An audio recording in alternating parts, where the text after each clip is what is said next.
ఆశీర్వచనాన్ని తెలియజేయడానికి సన్నద్ధురాలై అలంకారం చేసుకొని కసుకు కుంకుమలు రాసుకుని ఆలయం తరఫున అంటే భక్త జనాభా అందరి తరఫున ప్రతి ఒక్క భక్తురాలి తరఫున అమ్మవారికి పట్టుచీర కట్టి గొడిగియం పోయడం జరుగుతుంది.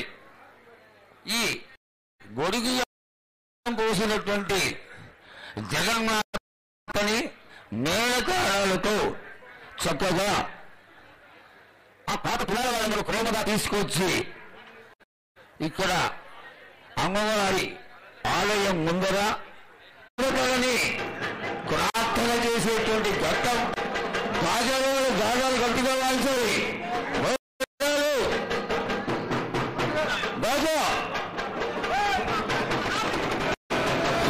ప్రమోషన్ మంత్రాలు మొదలైన అమ్మవారు రావడానికి ఉత్కంఠతతో అందరూ అమ్మవారి పిలిపించుకోండి, అమ్మవారు రావాలి.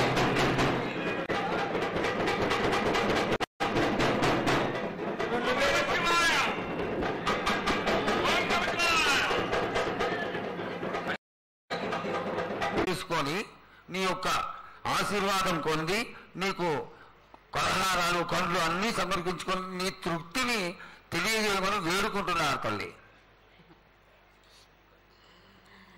నన్ను దాటి రావాలంటే, నా వద్దకు రావాలంటే ఆ మాత్రం కూడా కష్టం లేకుంటే ఎట్లా బాలక? మిన్ను కాపాడేది కూడా నేనే కదా.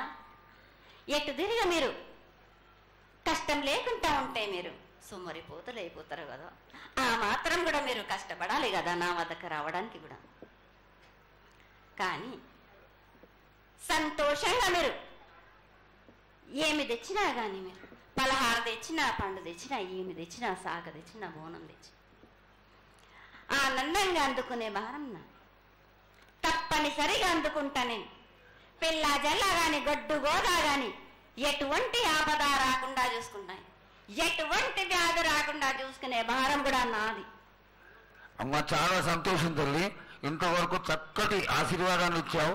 నువ్వు ఏమి కోరుకుంటున్నావు? నీకు ఇంకా ఏమన్నా మేము చేయాల్సినది ఉన్నదా?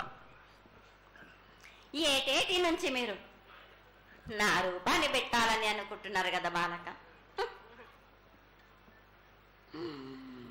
నా రూపాన్ని మట్టుకు పెట్టండి మీరు కానీ. ఎటువంటి ఆమె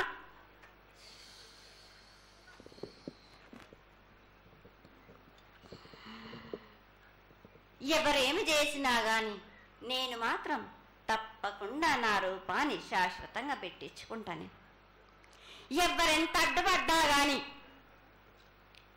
ఎవరేం కోరుకున్నా గాని నా రూపం మట్టుకు తప్పనిసరిగా నేను నిలబెట్టుకుంటాను. అమ్మా ఇది ఆశీర్వాదమే కాదు, నీ ఆజ్ఞగా భావించి పెద్దలందరూ, ఆలయానికి సంబంధించిన పెద్దలందరూ దీని యొక్క ఏర్పాట్లలో సన్నద్ధమై వెనకాల కార్యక్రమాలన్నీ జరుగుతూనే ఉన్నాయి తల్లి. ఇక్కడ ఉన్నటువంటి ఆనాటి నుంచి వచ్చిన పెద్దల్లో మునిమల వాళ్ళైనటువంటి వాళ్ళందరూ ఆ దానికి సమర్థించినటువంటి ఒక పత్రాన్ని సేకరించి జగద్గురువుల నుంచి ఆమోదాన్ని తీసుకున్నారు.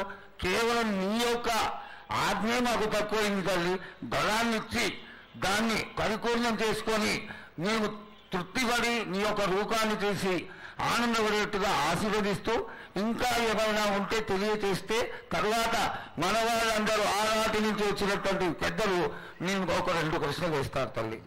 ముందుగా తెలియజేయాలి.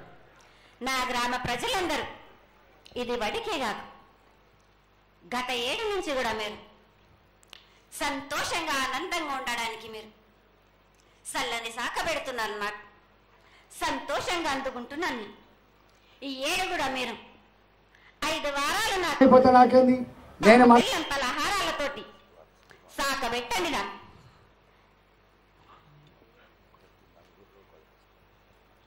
అమ్మా, మన రాష్ట్రంలో చాలామంది రోగాలతో బాధపడుతున్నారు, డయాబెటీస్తో. వాళ్ళకి మీ చల్లని చూపు కావాలి, అందరూ ఆరోగ్యంగా ఉండాలని నేను ప్రార్థిస్తున్నానమ్మా. ఏటేడు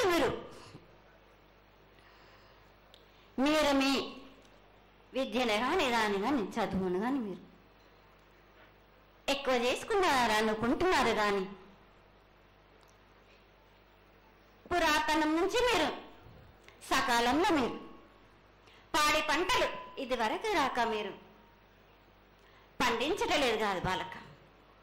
ఔషధం ఇస్తే మీరు మించి ఔషధాన్ని మీరు ప్రయోగిస్తున్నారు. మీరు దానివల్ల ఈ రోగాలన్నీ మీకు ఈ ప్రభావం చెందుతున్నాయి. మీకు ఔషధాలు మీరు తగ్గించుకొని మీరు పాడి పంటలు మీరు సమృద్ధి చేసినట్టయితే తప్పనిసరిగా అనారోగ్యం అన్నది తగ్గుతుంది బాలక. అమ్మా, మేము ఏదైతే మీకు బలి కార్యక్రమం చేశామో ఆ బలితో మీరు సంతృప్తిగా ఉన్నారని మేము అనుకోవచ్చా అమ్మా? ఏడేడ చేసేది రక్తపాశం ఇవ్వట్లేదు కదా బాలక. మీకు నచ్చినట్టు మీరు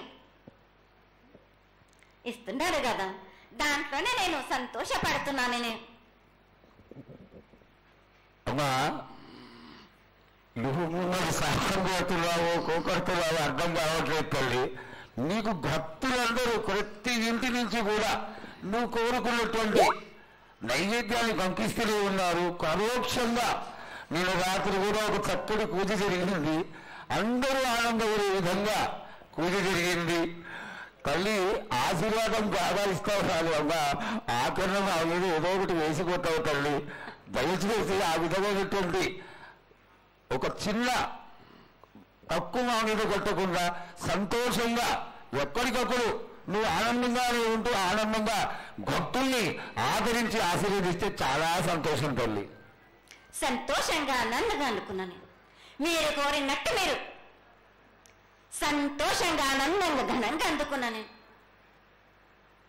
బాలబచ్చలకే గాని గర్భిణీ స్త్రీలకే గాని ఎటువంటి ఆపదారాను నా బాలులందరినీ నేను కంటికి రెప్పలాగా అరికాలికి ముళ్ళున్నట్టేమో నివర్లతోటి వీకే భారం నా కాపాడే భారం కూడా నాది. నా కల్లా వచ్చినందుకు మీరు సంతోషంగా ఆనందంగా ఉండేలా చూసుకుంటాను. చాలా సంతోషం తల్లి.